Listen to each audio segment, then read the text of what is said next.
ನಮ್ಮ ಗವಿಸಂಪದ YouTube channel ಈಗ ದಾಸೋಹಂ ಎಂದು ಬದಲಾಗಿದೆ. ಇನ್ನು ಮುಂದೆ ನಮ್ಮ ದಾಸೋಹಂ ಚಾನಲ್ನಲ್ಲಿ ಪ್ರತಿನಿತ್ಯ ಪರಮ ಸತ್ಯದ ಕುರಿತಾದ ಚಿಂತನೆಗಳು ಮೂಡಿ ಬರುತ್ತವೆ. ಜೀವ ಎಂದರೇನು? ಕಾಣುವ ಜಗತ್ತಿನ ಸ್ವರೂಪವೇನು? ಜೀವ ಜಗತ್ತನ್ನು ನಿಯಂತ್ರಿಸುತ್ತಿರುವ ಶಕ್ತಿ ಯಾವುದು? ಜೀವನದ ಸಾರ್ಥಕತೆ ಹೇಗಾಗುತ್ತದೆ ಎನ್ನುವುದನ್ನು ಕುರಿತು ಪರಮ ಪೂಜ್ಯ ಶ್ರೀ ಗವಿಸಿದ್ದೇಶ್ವರ ಅಪ್ಪಾಜಿ ಗವಿಮಠ ಕೊಪ್ಪಳ ಮತ್ತು ಪರಮ ಪೂಜ್ಯ ಕೃಷ್ಣಾನಂದ ಅಪ್ಪಾಜಿ ಕಜ್ಜಿಡೋಣಿ ಹಾಗೂ ಗವಿಯವರಿಂದ ಚಿಂತನೆಗಳು ಮೂಡಿ ಬರಲಿವೆ. ಹಾಗಾಗಿ ತಾವೆಲ್ಲರೂ ನಮ್ಮ ದಾಸೋಹಂ ಚಾನಲ್ನನ್ನು ಸಬ್ಸ್ಕ್ರೈಬ್ ಮಾಡಿ, ಲೈಕ್ ಮಾಡಿ ಹಾಗೂ ನಿಮ್ಮ ಕುಟುಂಬ ಮತ್ತು ನಿಮ್ಮ ಸ್ನೇಹಿತರಿಗೆ ಶೇರ್ ಮಾಡಿ ಮತ್ತು ನಿಮ್ಮ ಅನಿಸಿಕೆಗಳನ್ನು ಕಮೆಂಟ್ ಮೂಲಕ ತಿಳಿಸಿ. ತಮ್ಮೆಲ್ಲರಲ್ಲಿ ಭಕ್ತಿಯ ಪ್ರಣಾಮಗಳು. 5 ಪಂಚಮಹಾಭೂತಗಳು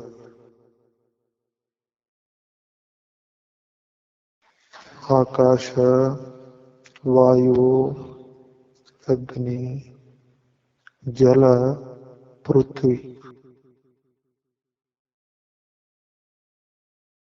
ಈ 5 ಪಂಚಮಹಾಭೂತಗಳು ಒಂದೊಂದು 5 ಭಾಗಗಳಾದವು. ಆ 5 ಭಾಗಗಳು 5 ಕೂಡಿ 25 ಆದವು. ಆ 25 ಭಾಗಗಳು ಒಂದರೊಳಗೊಂದು ಕೂಡಿಕೊಂಡವು, ಸಮ್ಮಿಶ್ರಣಗೊಂಡವು. ಹಿಂಗ ಸಮ್ಮಿಶ್ರಣಗೊಂಡ ತತ್ವಗಳು ಅವು 25 ಪದಾರ್ಥಗಳನ್ನ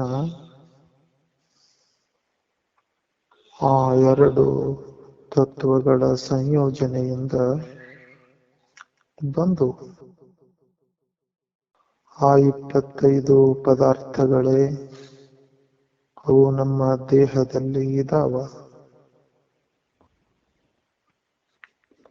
ಆ 25 ತತ್ವಗಳು ಕೂಡಿಕೊಂಡು ಇರುವ ಒಂದು ಗಟ್ಟಿಗೊಂಡು ಇರುವ ಇಂತಹ ಒಂದು ರೂಪ, ಒಂದು ಗಟ್ಟಿ, ಒಂದು ಕ್ರೋಢೀಕರಣಕ್ಕೆ ದೇಹ ಅಂತ ಕರೀತಾರೆ. ಇಂಥ ದೇಹವನ್ನ ವ್ಯಷ್ಟಿ ದೇಹ ಅಂತ ಕರೀತಾರೆ. ಇಂಥ ವ್ಯಷ್ಟಿ ದೇಹದಲ್ಲಿ ಶಿರೋಭಾಗದಲ್ಲಿ ಆಕಾಶ, ಕಂಠ ಭಾಗದಲ್ಲಿ ಆಕಾಶ ಮತ್ತು ವಾಯು, ಎದೆಯ ಭಾಗದಲ್ಲಿ ಅಗ್ನಿ ಮತ್ತು ಆಕಾಶ. ಇಂಥ ಅಗ್ನಿ ಮತ್ತು ಆಕಾಶ ಎದೆಯ ಭಾಗದಲ್ಲಿ ಇದ್ದು, ಹಂಗ ಆಕಾಶ ಮತ್ತು ಜಲ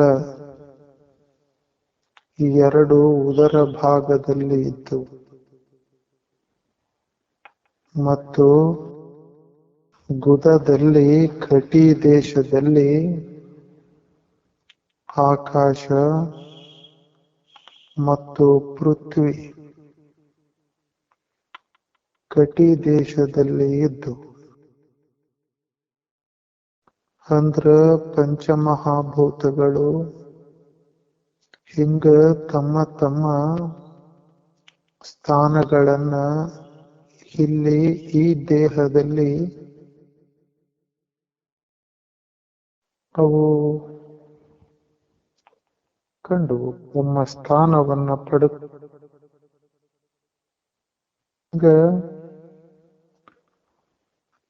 ಈ ದೇಹ ಪಂಚಮಹಾಭೂತಗಳ ಪದಾರ್ಥಗಳು ಅವುಗಳ ವಾಸಸ್ಥಾನ ಆತು.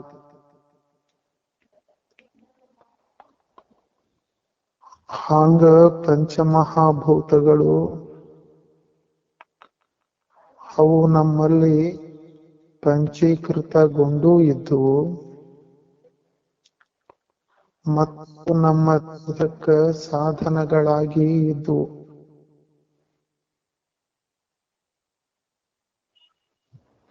ಇಂಥ ಸಾಧನಗಳು ಜೀವನ ಭೋಗಕ್ಕ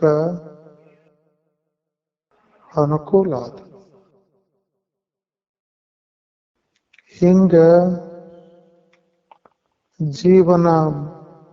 ಜೀವನಿಗೆ ಭೋಗಕ್ಕ ಹಿಂಗ ಅನುಕೂಲ ಆದವಲ್ಲ, ಇದಕ್ಕ ವ್ಯಷ್ಟಿ ದೇಹ ಅಂತ ಕರೀತಾರ. ಹಿಂಗ ಭೋಗಕ್ಕ ವಿಷಯಗಳಾದವಲ್ಲ ಅಂದ್ರ ನಿನಗ ಹಿಂಗ ಬಂತು ಅಂದ್ರ ಕಾಮಕ್ಕ ಒಂದು ವಿಷಯ ಅಂತ ಆತು, ಕ್ರೋಧಕ್ಕ ಒಂದು ವಿಷಯ ಅಂತ ಆತು, ಮೋಹಕ್ಕ ಒಂದು ವಿಷಯ ಅಂತ ಆತು. ಹಿಂಗ ಈ ಪದಾರ್ಥಗಳದ ಒಟ್ಟು ಮೊತ್ತವೇ ದೇಹ.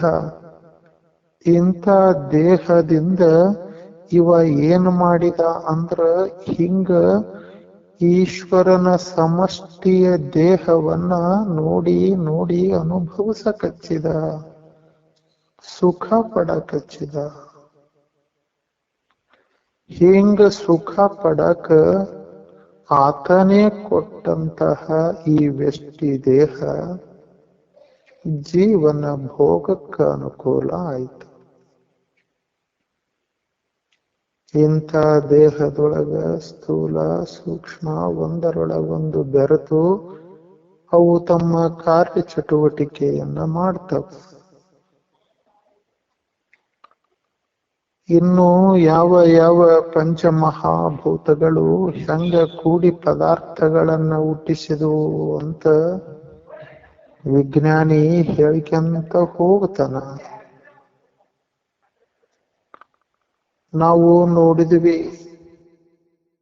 ಆಕಾಶದಿಂದ 5 ಪದಾರ್ಥಗಳು ಹುಟ್ಟಿದವು ಅಂತ ನೋಡಿದ್ವಿ.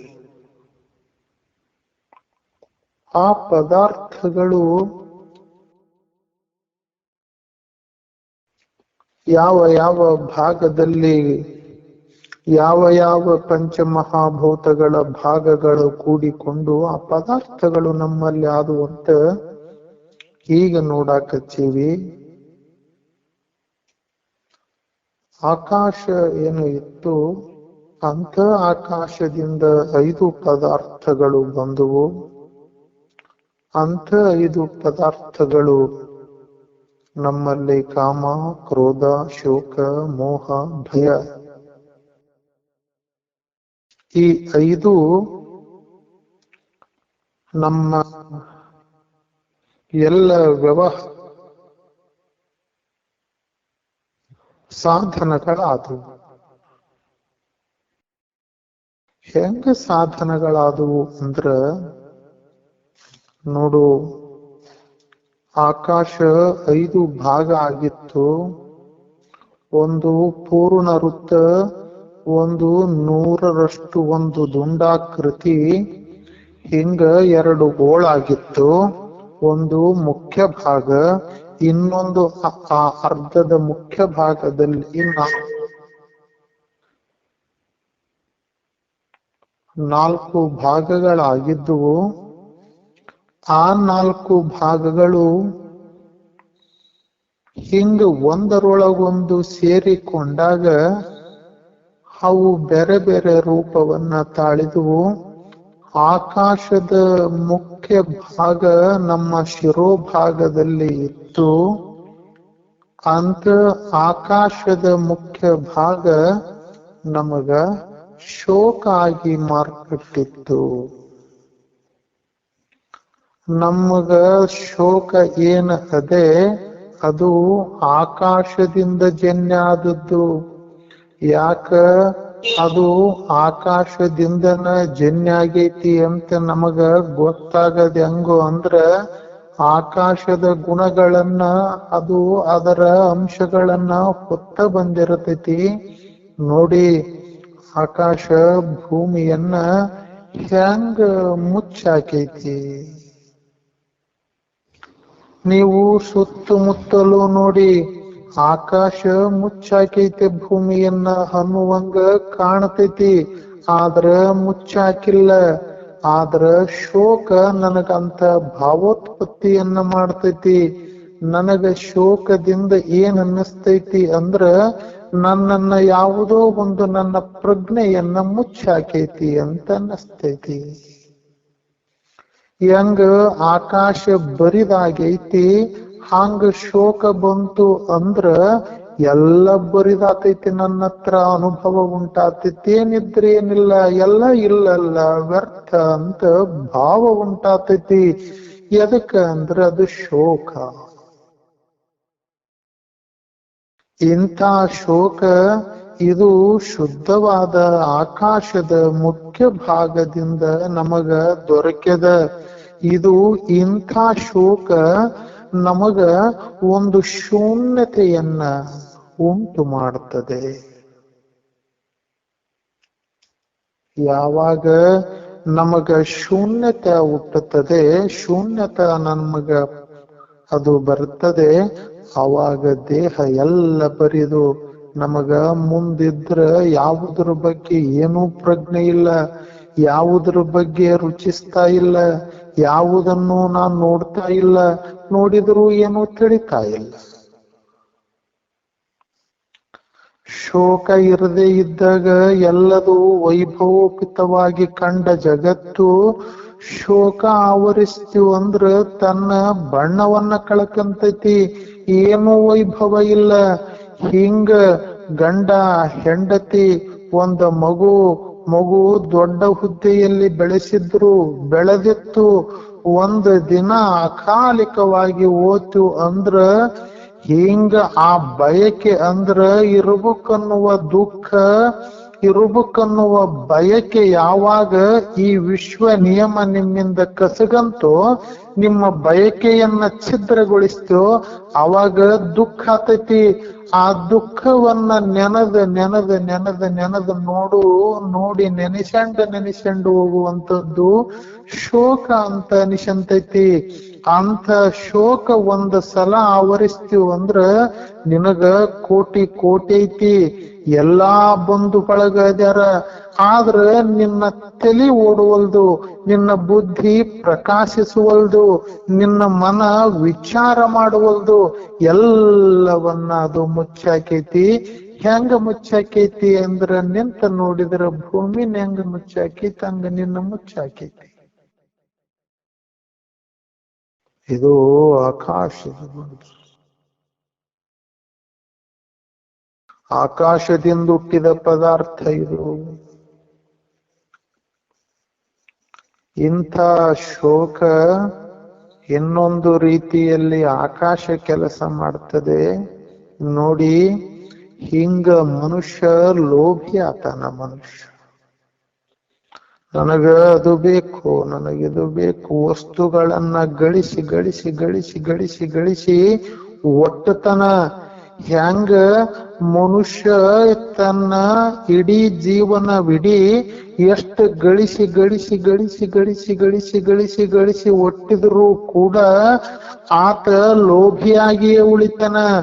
ಇನ್ನೂ ಕೊನೆಗೆ ಬಂದನ, ಬೆತ್ತ ಹಿಡ್ದನ, ಒಂದು ಕಾಲ ಸ್ಮಶಾನದ ತಗ್ಗಿನಲ್ಲಿಟ್ಟಾನ. ಜನರು ಇಷ್ಟು ಇಡೀ ವಿಷಯ ಜ್ಞಾನೇಂದ್ರಿಯಗಳು ಅವು ತಮ್ಮ ಚಾರ್ಮನ್ನ, ತಮ್ಮ ಪ್ರಭಾವವನ್ನ, ತೀಕ್ಷ್ಣತೆಯನ್ನ ಕಳಕನ ಕಚ್ಚವ. ಆದ್ರೂ ಕೂಡ ಅವ ವಸ್ತುಗಳನ್ನ ಗಳಿಸೋದ್ರಲ್ಲಿಯೇ ಒಂದು ತಲ್ಲೀನಾಗ್ಯಾನ. ಆದ್ರೂ ಅಷ್ಟು ವರ್ಷ ಗಳಿಸಿದನಲ್ಲ, ತುಂಬಿತೇನು? ತುಂಬಿರ್ಬೇಕಲ್ಲ. ತುಂಬಿತ್ತು ಅಂದ್ರ ಹಿಂಗ ಈ ಲೋಭ ಬುದ್ಧಿ ಹೋಗ್ತತ್ತಲ್ಲ. ಯಾಕಂದ್ರ ಅದು ತುಂಬಿಲ್ಲ, ಆ ಟ್ರೆಜರಿ ತುಂಬಿಲ್ಲ. ಹೆಂಗ ಈ ಈ ಆಕಾಶವನ್ನ ವಸ್ತುಗಳಿಂದ ತುಂಬಿಸಿಕೊಳ್ಳಲಿಕ್ಕಾಗೋದೇ ಇಲ್ವೋ ಹಂಗ ಲೋಭವನ್ನು ಕೂಡ ವಸ್ತುಗಳಿಂದ ತುಂಬಿಸಿ. ಅದಕ್ಕಂದ್ರ ಇನ್ನೊಂದು ರೀತಿಯಲ್ಲಿ ವಿಚಾರ ಮಾಡಿದ್ರ ಲೋಭವು ಆಕಾಶದ ಗುಣದ.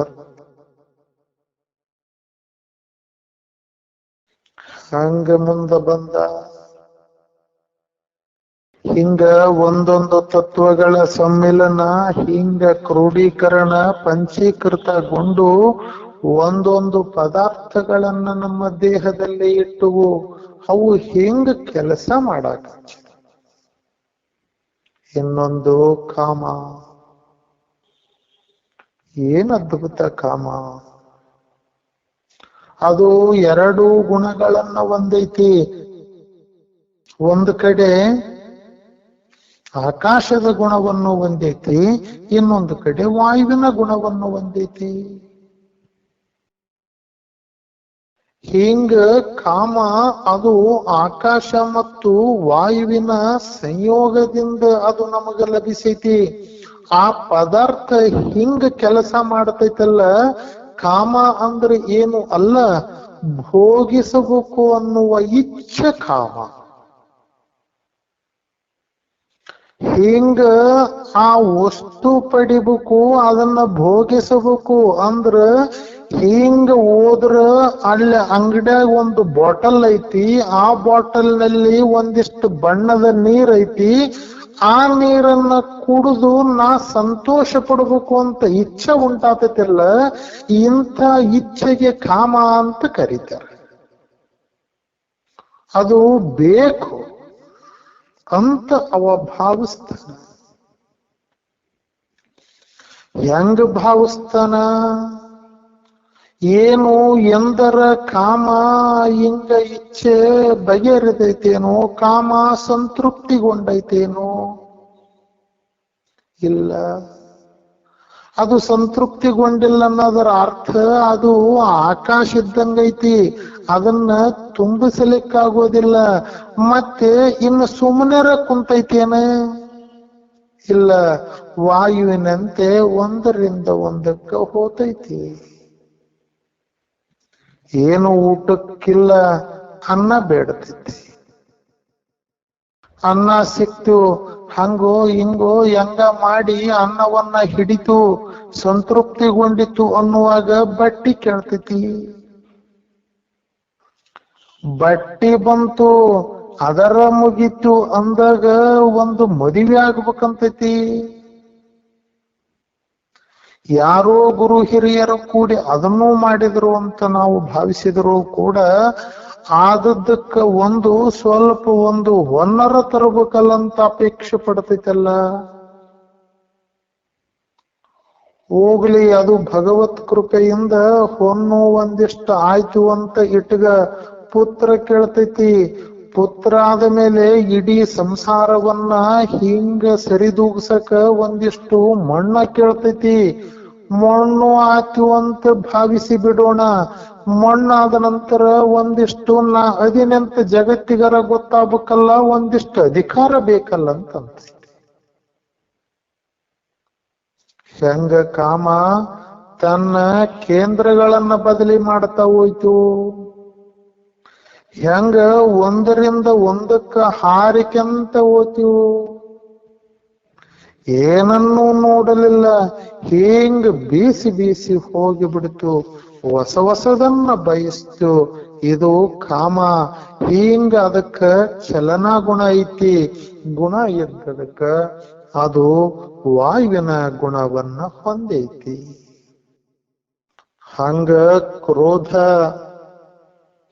ಯಾವಾಗ ನೀನು ಬಯಸಿದಿ, ಯಾವಾಗ ನೀನು ಬಯಸಿದ್ದು ನಿನಗ ದಕ್ಕಲಿಲ್ಲ, ಇನ್ನೊಬ್ಬವನಿಗೆ ದಕ್ಕಿತ್ತು ಅಂದ್ರ ಕ್ರೋಧ ಪ್ರಾರಂಭ ಆಯ್ತು. ನೀ ಬಯಸಿದಿ, ನೀ ಏನೇನೋ ಬಯಸಿದಿ. ನೀನು ಒಂದು ಯಾವುದೋ ಒಂದು ವಸ್ತುವನ್ನ ಬಯಸಿದಿ, ಅಧಿಕಾರವನ್ನ ಬಯಸಿದಿ. ನೋಡಿದಿವಲ್ಲ ಎಷ್ಟು ಅದ್ಭುತವಾಗಿ ಅದು ತನ್ನ ಕೆಲಸವನ್ನ ಮಾಡ್ತೈತಿ. ಅದು ಹರಿದಾಡಿಕೆಂತ ಹೋಗ್ತೈತಿ. ಇಷ್ಟು ಹರಿದಾಡಿಕೆಂತ ಹೋಗಿ ತಾನು ಯಾವುದನ್ನ ಕಾಮ ಮುಟ್ಟತೈತಿ ಅದು ನನಗ ದೊರಕಬೇಕಂತ ನಿಯಮ ಇಲ್ಲ ವಿಶ್ವದಾಗ. ಯಾವುದು ನನ್ನ ಭೋಗಕ್ಕೈತಿ ಅದು ಬರ್ತೈತಲ್ಲ ಹೊರತಾಗಿ ನಾ ಬಯಸಿದ್ದು ಬರಂಗಿಲ್ಲ. ಆದ್ರೆ ನಾ ಬಯಸಿದ್ದು ಇನ್ನೊಬ್ಬರಿಗೂ ಹೋಗ್ಬಾರ್ದಂತ ಅರ್ಥ ಏನು ಇಲ್ಲ. ಆದ್ರೆ ಇನ್ನೊಬ್ಬರಿಗೆ ನನ್ನ ಕೈ ತಪ್ಪಿ ಹೋಯ್ತು ಅಂದ್ರೆ ನನ್ನಲ್ಲಿ ಕ್ರೋಧ ಉಂಟಾತೈತಲ್ಲ, ಹ್ಯಾಂಗ ದ್ವೇಷ ಶುರುವಾತೈತಿ. ಎಷ್ಟು ಕ್ರೋಧ ಹುಟ್ಟಿರೋದು ಕೂಡ ಅದು ಆಕಾಶದಂತೆಯೇ. ಎಲ್ಲಿತನ 18 ಅಕ್ಷೋಹಿಣಿ ಸೈನ್ಯ ಹೋತು. ದೊಡ್ಡ ದೊಡ್ಡ ಬ್ರಹ್ಮಜ್ಞಾನಿಗಳು ಅದರಲ್ಲಿ ಮುಣಿಗೋದ್ರು. ಭೀಷ್ಮನಂತ ಭೀಷ್ಮ ಹೋದ. ಕೃಷ್ಣ, ಅರ್ಜುನ, ಧರ್ಮ ಎಂಥವ್ರು. ಏನು ಅದು ಇತಿ ಮಿತಿ ಇರಲಾರದ ಶೂರರು, ಇತಿ ಮಿತಿ ಇರಲಾರದ ಸೌಂದರ್ಯವಂತರು, ಅಷ್ಟದ್ಭುತವಾದ ಧರ್ಮಿಗಳು ಕೂಡ ಹಾಂಗ ಬದುಕು ಕಟ್ಟಿ ಹಿಂಗ ಕ್ರೋಧಕ್ಕ ಹೋದ್ರು. ಇಂಥ ಕ್ರೋಧ ಅದಕ್ಕೆ ಇತಿಮಿತಿ ಇಲ್ಲ. ಆದ್ರೆ ಇಂಥ ಕ್ರೋಧ ಆಕಾಶ ಮತ್ತು ಅಗ್ನಿಯಿಂದ ನಿನಗ ಪದಾರ್ಥ ಬಂದದ. ಈಗಲೂ ಕೂಡ ನೀ ಕ್ರೋಧಿತಗೊಂಡಿ ಅಂದ್ರೆ ನಿನ್ನ ಮೈ ಬಿಸಿ ಆತೈತಿ. ಯಾವಾಗ ತಣ್ಣನ ವ್ಯಕ್ತಿ, ಮೈ ತಣ್ಣಗಿದ್ದ ವ್ಯಕ್ತಿ ಕ್ರೋಧ ಮಾಡಿಕೆನಕ್ಕಾಗೋದೇ ಇಲ್ಲ. ನೀ ಕ್ರೋಧ ಬಂತು ಅಂದ್ರ ಮೈ ಬಿಸಿ ಆಗೋದ.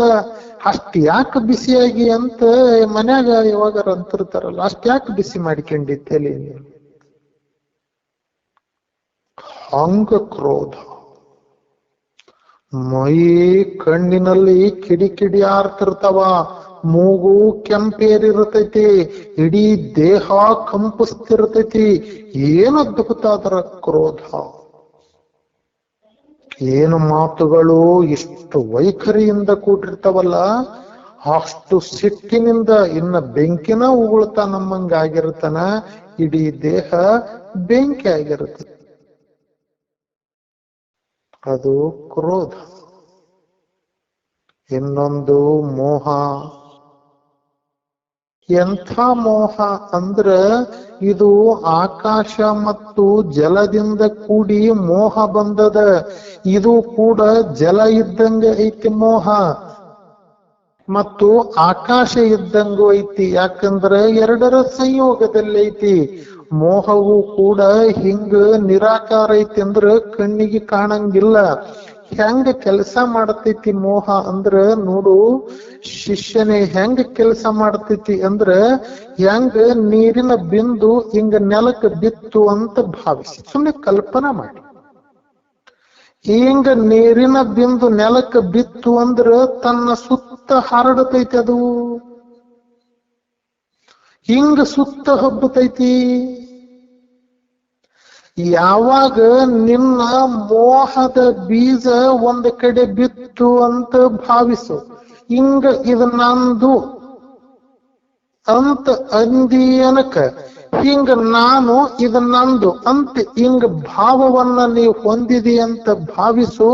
ಹಿಂಗ ನೋಡು, ಈಗ ಈ ದೇಹ ನಂದು ಅಂತ ಅಂದ ತಕ್ಷಣನ ಏನು ಶುರುವಾಗ್ತೀವಿ, ಇದಕ್ಕೊಂದು ಮತ್ತೆ ಬೇಕಲ್ಲಪ್ಪ, ಒಂದು ಗಂಡಿಗೆ ಒಂದು ಹೆಣ್ಣ, ಒಂದ್ ಹೆಣ್ಣ ಗಂಡಿ, ಹೆಣ್ಣಿಗೆ ಒಂದು ಗಂಡ ಬೇಕಲ್ಲ. ಹಬ್ಬಿತು. ಹಾಂಗ ಪುತ್ರರು ನಂದಂತಬ್ಬಿತು, ಹಾಂಗ ಇಲ್ಲೊಂದು ಮನೆ ಅಂತಬ್ಬಿತು. ಅಂದ್ರ ತಾನು ಬಿದ್ದ ಸ್ಥಳವನ್ನೇ ಕೇಂದ್ರವಾಗಿಟ್ಟುಕೊಂಡು ತನ್ನ ಸುತ್ತಮುತ್ತಲಿನ ಸ್ಥಳವನ್ನ ಆಕ್ರಮಣ ಮಾಡ್ತೈತಲ್ಲ, ಇದಕ್ಕ ಮೋಹ ಅಂತ ಕರೀತಾರೆ. ದೇಹ ನಂದ ಅಂದ ಹಿಂಗ ದೇಹಕ್ಕೆ ಸಂಬಂಧಪಟ್ಟು ಎಲ್ಲವನ್ನ ತನ್ನವನ್ನಾಗಿ ಮಾಡಿಕೆನಕ ಹಂಗ ಅಪೇಕ್ಷೆ ಪಡ್ತೈತಲ್ಲ, ಅದು ದೇಹವನ್ನೇ ಕೇಂದ್ರವಾಗಿಟ್ಟುಕೊಂಡು ಎಲ್ಲವನ್ನ ಅದು ನಾನು ನಂದು ಅಂತ ಭಾವಿಸ್ತೈತಲ್ಲ, ಅದಕ್ಕೆ ಮೋಹ ಅಂತ ಕರೀತಾರೆ. ಇಂಥ ಮೋಹ ಆಕಾಶ ಮತ್ತು ಜಲದಿಂದ ಆದದ್ದು. ಜಲದ ಕಾರ್ಯ ಏನಂದ್ರೆ ಹಬ್ಬೋದು. ಅದು ಹಿಂಗ ಹಾರಂಗಿಲ್ಲ, ನಿಂತ ಸ್ಥಳದಿಂದ ಒಂದರಿಂದ ಒಂದು ಅತಿಗಂಡು ವಿಸ್ತಾರ ಮಾಡ್ತೈತಿ. ಎಲ್ಲೋ ಒಬ್ಬ ಶ್ರೀಮಂತ 1 ಎಕರೆ ಹೊಲ ತಗೊಂಡಿರ್ತಾನಂತ ತಿಳಿರಿ, ಅವ ಸುತ್ತಮುತ್ತ ತನಗೆ ಅತಿಗಂಡಂಗ ತಂದಾಗ್ಬೇಕಂತ ಹೇಳಿ ಹೆಂಗ ತಟ್ಟಗ ಅದನ್ನ ಅಗಲ ಮಾಡಿಕೊಂತ ಓದ್ತಾನಲ್ಲ, ಹಂಗ ನೀರ್ ಓತೈತಿ. ನೀರ್ ಹೆಂಗ್ ಓತೈತಿ ಹಂಗ ಮೋಹ ಓತೈತಿ. ಎದಕ್ ಓತೈತಿ ಅಂದ್ರ ನೀರಿನಿಂದ ಹುಟ್ಟೈತಿ ಅಷ್ಟೆ. ಹಂಗ ಕೊನೆದು ಭಯ. ಇಂಥ ಭಯ ಯಾವಾಗ ಭಯ ಆತೈತಿ ಅಂದ್ರ ಯಾವುದನ್ನ ಮೋಹ ಮಾಡಿ ಒಟ್ಟು ಕೂಡಿಟ್ಟ ನೋಡಿದ ಹಿಂಗ ಆಯುಷ್ಯ ಹೋಗಕಷ್ಟು, ದೇಹ ಶಿಥಿಲಗೊಳ್ಳಕಷ್ಟು, ಮತ್ತೆ ಏನು ಗಳಿಸಿಟ್ಟಿದ್ದ ಅದು ಖಾಲಿ ಆಗಕಷ್ಟು ಭಯ ಉಂಟಾತು. ಎಂಥ ಭಯ! ಏನು ಪ್ರತಿಕ್ಷಣ ಭಯಭೀತಗೊಳ್ಳಕಚ್ಚಿದ. ಹಿಂಗ ಭಯ ಹಿಂಗ ಶುರುವಾತೆಲ್ಲ, ಹಿಂಗ ಸಾವ ಬಂದು ಎದುರಿಗೆ ನಿಂತಿತು, ದೇಹ ಜಡ ಆಗಕಸ್ತು. ಯಾಕಂದ್ರ ಭಯ ಆಕಾಶ ಮತ್ತು ಪೃಥ್ವಿಯಿಂದ ಹುಟ್ಟೈತಿ. ಪೃಥ್ವಿ ಜಡ ಐತಿ. ಒಂದು ಕ್ಷಣ ಮನುಷ್ಯ ಭಯಗೊಂಡ ಅಂದ್ರ ಇಡೀ ದೇಹ ಜಡ ಆತೈತಿ. ಜಡ ಕಲ್ಲದಂಗ ಆತೈತಿ. ಒಂದು ಸಲ ಭಯಗೊಂಡ ಶಾಕಿ ಒಳಗಾದ ಅಂದ್ರ ಇಡೀ ಸ್ತಂಭಗೊಂಡು ಬಿಡ್ತಾನಲ್ಲ ಮನುಷ್ಯ. ಸ್ತಂಭೀಭೂತನಾಗಿ ಬಿಡ್ತಾನ, ಏನಂತ ಗೊತ್ತಾಗಲ್ಲ. ಅಲ್ಲೇ ಆಕಾಶದ ತತ್ವದಲ್ಲಿ ಶೂನ್ಯ ಆವರಿಸ್ತೈತಿ. ಅಂದ್ರ ನನ್ನ ಪ್ರಜ್ಞೆಗೆ ಶೂನ್ಯ ಅಂತ ಗೊತ್ತಾತೈತಿ, ಅಂದ್ರ ನನಗೇನೋ ಮುಸುಕೈತಿ ಅಂತ ಗೊತ್ತಾತೈತಿ. ಆದ್ರ ಭಯದಲ್ಲಿ ಆ ಸ್ವತಃ ತಾನೇ ಒಂದು ಜಡ ವ್ಯಕ್ತಿಯಾಗಿ, ತಾನ ಒಂದು ಘನ ಪದಾರ್ಥವಾಗಿ ನಿಂತ್ಕೊಂಡು ಬಿಡ್ತಾನಲ್ಲ. ಇದಕ್ಕೆ ಏನಂತ ಕರೀತಾರ ಅಂದ್ರ ಭಯ ಅಂತ ಕರೀತಾರ. ಎಷ್ಟು ಭಯ! ಸೋತ್ರೆ ಹಂಗಂತ ಭಯ, ಇನ್ನು ನಾ ಗಳಿಸಲಿಲ್ಲ ಅಂದ್ರೆ ಹಂಗಂತ ಭಯ, ಮಂದಿ ಏನಂತಾರಂತ ಭಯ. ಎಷ್ಟು ಭಯ! ಪರೀಕ್ಷೆ ಕಟ್ಟತನ ಫೇಲ್ ಆದ್ರೆ ಹಂಗಂತ ಭಯ, ಹೊರಗೊಂಟಾನ ಯಾರ ಏನಾರಂದ್ರಂತ ಭಯ, ನೌಕರಿ ಮಾಡ್ತಾನ ಹಂಗ ಭಯ. ಒಟ್ಟು ಭಯ ಮನುಷ್ಯನನ್ನ ಜಡನನ್ನಾಗಿ ಮಾಡ್ತೈತಿ. ಎದಕ್ಕಂದ್ರೆ ಅದು ಪೃಥ್ವಿಯ ಗುಣವನ್ನ ಆ ಪದಾರ್ಥ ಹೊಂದೈತಿ. ಹಿಂಗ ಇವು ಆಕಾಶದ ತತ್ವಗಳು. ಒಂದರಲ್ಲಿ ಆಕಾಶದ ಮುಖ್ಯ ಭಾಗ ಐತಿ, ಉಳಿದದ್ದರಲ್ಲಿ 4ರಲ್ಲಿ ಹಾವು ಉಳಿದ ಪಂಚಮಹಾಭೂತಗಳ ಸಂಯೋಗದಿಂದ ಇದು ನಡೆದೈತಿ. ಮುಂದ ಇಂತಹ ಮತ್ತೆ ಉಳಿದ 20 ಪದಾರ್ಥಗಳನ್ನ ಇವತ್ತು ಆಕಾಶದ ಪದಾರ್ಥಗಳನ್ನ ನೋಡಿವಿ. ಇನ್ನ ಉಳಿದ ಪದಾರ್ಥಗಳನ್ನ ನಾಳೆಯಿಂದ ನೋಡೋಣ. ಎಲ್ರಿಗೂ ನಮಸ್ಕಾರ.